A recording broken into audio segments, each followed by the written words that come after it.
Hey everyone, welcome to day 0 of ISE 2024. I'm here with Emily Dean. I'm Steph Beckett. We are from rAVe Pubs and we are here on the show floor of ISE 2024. We are in Hall 3, so we've got a lot of displays, a lot of projection. I think technically it's the multi-technology hall. Yes, it. But it is heavy displays, heavy, like a little bit of UCC, obviously, because Crestron is here over to our right. We'll show you what that looks like in a few. But yeah, a lot of displays, a lot of projection. And they, as you can see behind us, a lot of construction and testing of equipment and everything is happening right now. So this is our testing of sorts as well, because this is the episode that we use to test whether our internet is working okay enough to stream. Exactly, and make sure that we have everything working for rAVe TV along with our other stuff. But let's start walking the show floor kind of to give you guys an understanding of what it's like to be here on setup day. Yeah. Lang is behind us. This is like one of the biggest wholesalers in Europe, and they are, as always, focusing on really beautiful displays. They've got the LED Gend, I think it's pronounced, behind us, and it's really gorgeous, really crisp, and very, very vibrant in person. Lang also brought drones to the show, and Hall 6 actually has a drone area. I'm hoping to interview someone who has drones here at the show, so if you are here and you brought drones, send me a little email. It's steph@ravepubs.com. I'd love to interview you on rAVe TV. But yes, so they've brought displays. They've got a curved one that's hanging up, kind of showing how they can do it in a few different kind of applications. I think that a trend that we're going to see is like weird and creative application types for displays, like having them in weird shapes, having cutouts in the middle. Like this was something that was unheard of even a few years ago. Right, and those displays really allow the integrators and the designers and the installers to really flex their creativity and make as much interesting and creative AV applications utilizing those different display technologies. Lang also has up some transparent LED showcasing its use as a signage application and displaying information in that creative way. Yep. So let's go see what Samsung is doing. They look like they're testing everything out right now. They've got a few of their kiosks, some digital signage, and like wayfinding. I bet they'll use that to have people check in. Yeah, they're going to use that. Seems to be like a trend for some of the larger display manufacturers, is they have everyone check in and showcase their kiosk on display and utilizing that. This will definitely be a focal point in a very, very busy area because on the wall is going to be really cool this year. They have used the wall as the entrance to their booth, which I think is genius. What's that office in New York that has that? Is that Salesforce office? I think so, it's very Salesforce-y. So I'm excited to see the content that they have on this. Beckoning you to come inside. To showcase those applications. Yep. They've kind of moved toward a more closed-off booth design. They have. In recent years, they want you to come check in to actually get in and see all of their technology. Right. But they do have some things on the outside, including their digital signage area. I bet you they were just showing some of this at NRF in New York City a couple weeks ago. It actually looks like they have something hidden back here. In a curtain. Yeah. So we'll see what that is tomorrow. They have some really cool LED cubes, it looks like, back there to use as like the front of like a reception desk, and showcasing their display technology and some retail applications. So pretty much anything that you can think of in display technology, Samsung does. In addition, so does Sharp NEC. Yes, Sharp NEC has a projection in addition to doing display technology. So Sharp NEC, always a really cool booth. They are always heavily focused on sustainability. Yep. As you can see, they use a lot of wood in their designs because it's really easy to recycle after the show is done. In the middle, I really like this cube LED. Forced perspective, I think. Forced perspective, so that no matter where you're standing, it doesn't look warped. It looks really good. I'm excited to see what other content they're gonna put. Showcase on that. Yeah, I think right now they're testing a few different things. They also have a signage and transportation area. I bet you they brought their e-paper as well, because that's big and with their sustainability focus as of late. And Sharp NEC does a really good job of like creating little vignettes throughout their booth. You walk through and you see the different applications. Like they have one back there for higher education that I see, signage and transportation, like you said. So yeah, really interesting and intuitive booth design. Yeah, they look like they're also focused on sustainability this year, which has been a big thing for Sony. It has been. Kind of the build-up walls, but still looks really great and done professionally. Yep.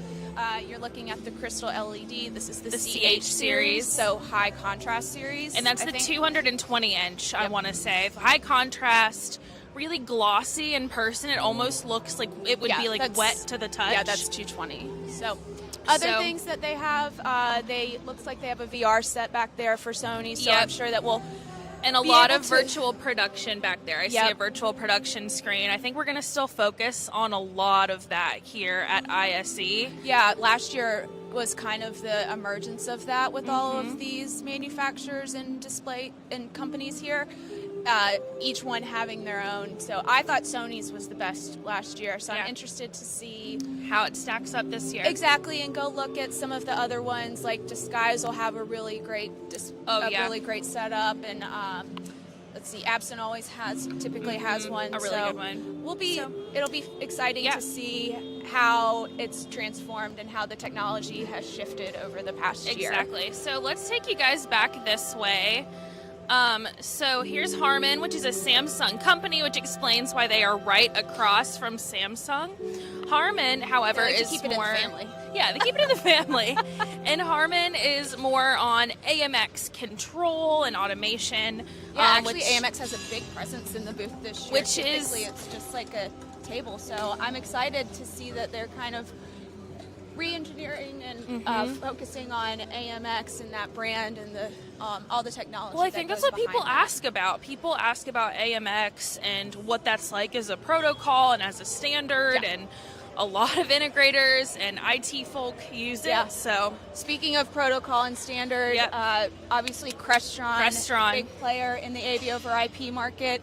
One of their highlights, it looks like this year, is their DN NVX, which is their AV over IP solution. So really focused on that. They've got it showcased in a number of applications that this has been used in. Yes. Crestron, like you said before, they're trying to hit every market and be the leader in every single market. So in their booth, you will see home control and automation. You will see UCC audio, video and control products. You will see control for your entire office, like Emily was talking about, the DM NVX solutions for AV over IP. You will see tablets for controlling your meeting room. You will see literally anything, because Crestron is just that good at being a leader in many AV markets. Yeah, and I mean, they definitely innovate. They continuously innovate. So I like how Crestron has the booth. I think they've done this in the past, but I think that they're doing it again this year, where they have like their home section, and then also the more traditional commercial applications. Yeah, kind of separating it by market type. Exactly. Yeah. All right, let's continue on. We're going to go across the way here because Emily and I really wanted to see what Epson has going on. We see projection mapping onto an umbrella, and I thought that would be something that everyone would want to see, so let's go check that out. I can't wait to see all of the social posts and the puns. With yeah. This is going to be really cool. So Epson, in the past few years, has really stepped up its game. Epson has always been a main projection name. I mean, this is what you use in your schools. You've probably seen Epson your whole life. But they have really gotten creative with their projection mapping types and showing that at shows like ISC and Infocom about how creative they can be and what they can do.